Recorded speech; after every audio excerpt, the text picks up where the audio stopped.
Bonjour tout le monde, me voici aujourd'hui avec une nouvelle invitée, Sarah, je te laisse te présenter. Bonjour, alors moi c'est Sarah Thomas Sanjivi, je suis psychothérapeute spécialisée dans le stress post-traumatique à travers la somatic experiencing.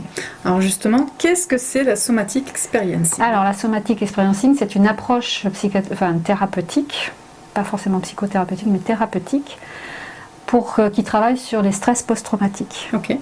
Parce que le trauma, on le sait, est terminé, on ne peut rien faire, mais par contre, il y a du stress qui arrive derrière, comme une trace qui est restée, et c'est ça qui nous pose problème. Exact.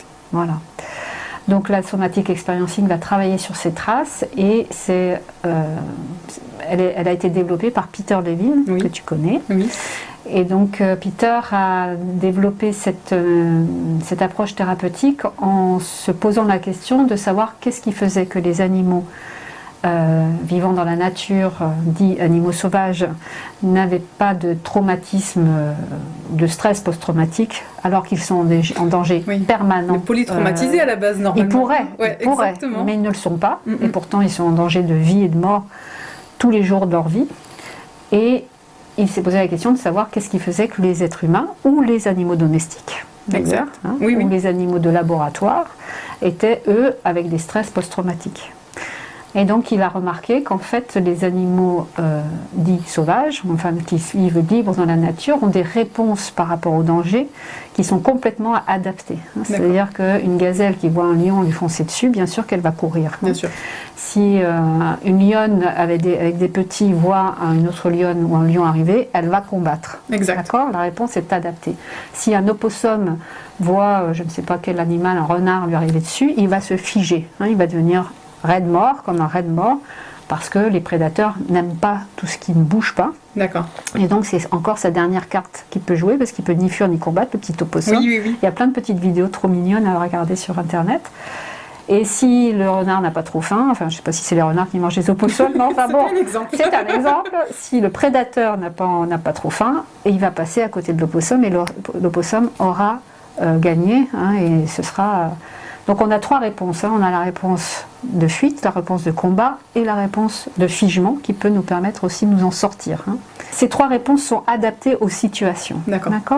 Mais quand nous, en tant qu'être humain, on est avec une situation qui nous arrive dessus, comme un accident ou quelque chose qui va arriver trop vite, une chute ou un attentat ou tout ce qu'on peut avoir, mais qui arrive trop vite, trop fort et qu'on n'a pas les moyens de le percevoir suffisamment tôt, on va avoir une réponse qui sera pas forcément de fuite, pas forcément de combat, mais on va se figer. Et dans le figement, bien que ce soit une réponse adaptée à une situation, chez nous, elle va rester parce que chez les animaux, il y a le cerveau reptilien et le cerveau limbique. Chez nous, on a le néocortex qui arrive et qui réfléchit beaucoup et qui nous dit mais c'est pas grave, mais tu devrais pas être comme ça, et qui culpabilise, etc. Donc on a dans notre système nerveux autonome va encapsuler ce trauma ou et va en garder la trace. D'accord. Parce qu'on essaye de trop y réfléchir. Parce qu'on se culpabilise, qu'on aurait dû dire non, qu'on aurait dû... Exactement. Bon, la société fait bien son travail de ce côté-là. Voilà, il y a la morale, il y a la sociale, il y a le côté social, il y a le côté éducationnel qu'on a appris. Et on dit, par exemple, quelqu'un qui fait une chute, il chute, mais tu verras tout de suite, les gens se redressent en disant, parce qu'ils ont honte, en se disant, parce que ça fait rire tout le monde, quelqu'un qui tombe.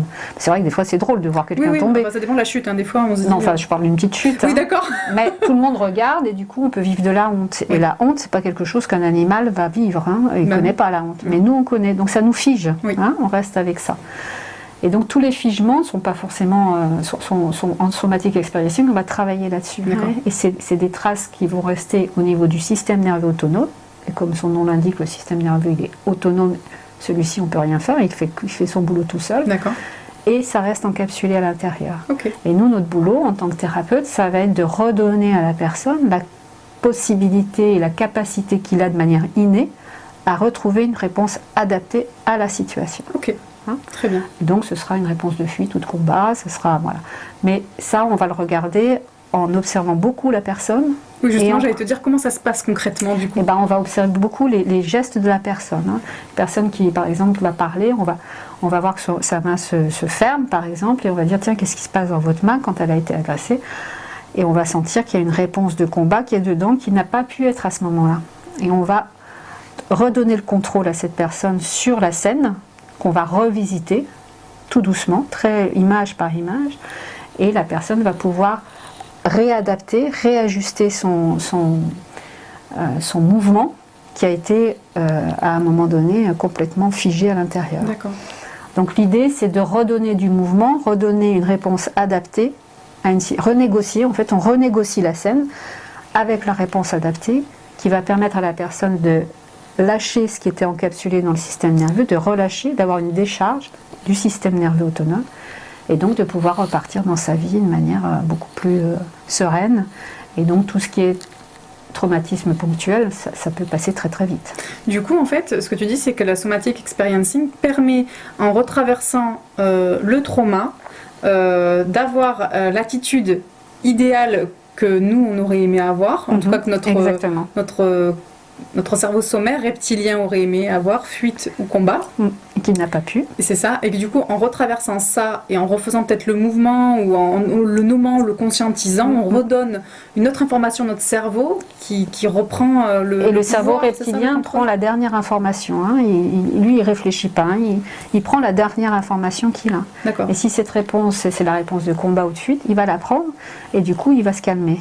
Oui, du coup, il est satisfait en fait. Notre corps a réagi de manière adaptée. Exactement. Et c'est OK ça. Voilà. Okay. Et c'est vraiment biologique. Sur tout ce qui est trauma ponctuel, c'est vraiment dans le corps. C'est pour ça que ça s'appelle somatic experiencing, l'expérience dans le corps. Donc il faut que le thérapeute en somatic experiencing observe.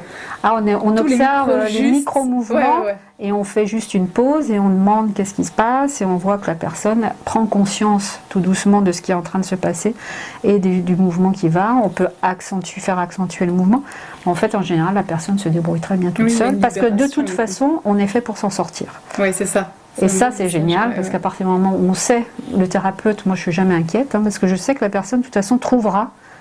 À un moment donné, elle va trouver ce qu'il lui faut pour s'en sortir. Là où elle n'a pas pu le trouver à un moment donné. Oui, parce qu'il y a aussi un côté instinctif en fait. Mais c'est instinctif. Si on laisse le temps à la personne, elle va forcément retrouver par elle-même. Il faut du temps, voilà. C'est ça, via son sa corps, réponse. La meilleure option. C'est instinctif, c'est inné, hein, on l'a. C'est pour ça que tu es rassurée d'avance. En tant que thérapeute, moi j'ai juste mon travail, c'est juste d'observer, de retransmettre ce que je vois et je sais qu'à un moment donné, ça va se faire tout seul. Bon, c'est génial, parfait. Voilà. Pour finir, Sarah, deux petites questions. Combien de temps dure une séance en somatic experiencing et combien de séances il faut à peu près pour un accident, un trauma ponctuel, on va dire? Alors, tout dépend de la personne d'abord et de comment elle est, et de son vécu, parce que derrière un trauma ponctuel, on sait qu'il peut y avoir des traumas anciens ou d'autres accidents s'il y a eu un accident. Donc, on ne sait jamais trop où on met les pieds, hein, donc on y va très lentement. Mais si c'était juste un trauma ponctuel d'un accident, je dirais basique, où il n'y a pas eu de blessés, des choses comme ça, où derrière il n'y a pas trop de casseroles, on peut dire qu'en une séance, voire deux, ça peut être réglé. Oui. D'accord. Et la durée d'une séance? Moi, je prends les personnes pendant 1 heure. D'accord. Et elles ressortent comment après une séance en général? Plutôt bien. L'idée, c'est qu'en fait, on travaille toujours sur le côté positif. D'accord. Hein. On ne laisse jamais partir une personne en étant mal. Donc on termine toujours sur quelque chose de positif et on commence toujours avec les ressources qu'a la personne déjà dans sa vie actuelle. Qu'est-ce qui va bien? Qu'est-ce qui dans la pièce la rassure? Donc en général, les gens sont plutôt bien, voire à la fin, ils peuvent s'endormir. Hein. Oui. Parce que comme ça a relâché et qu'on est resté tellement longtemps comme ça en hypervigilance, quand on décharge, quand il y a la décharge du système nerveux, les gens peuvent être très fatigués. Donc c'est important pour les personnes qui veulent faire des séances en somatic experiencing d'avoir du temps derrière. D'accord. Parce que le corps prendra le temps derrière. Hein, c'est pas qu'1 heure puis c'est fini.